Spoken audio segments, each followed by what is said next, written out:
भांडण म्हणजे कसं वळवाचा पाऊस वर्षातून एकदा येतोय तसं वाटत नाही. आणि एवढं सांगून ऐकत असेल तर काय म्हणतील कधी. आणि इतके सांगून ऐकत नाही पिकात काऊस बरोबर पिकात काऊस.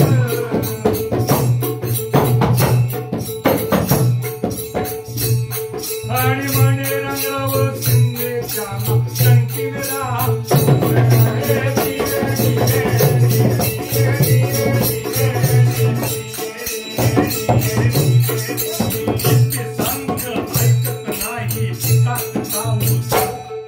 मने रंगरावर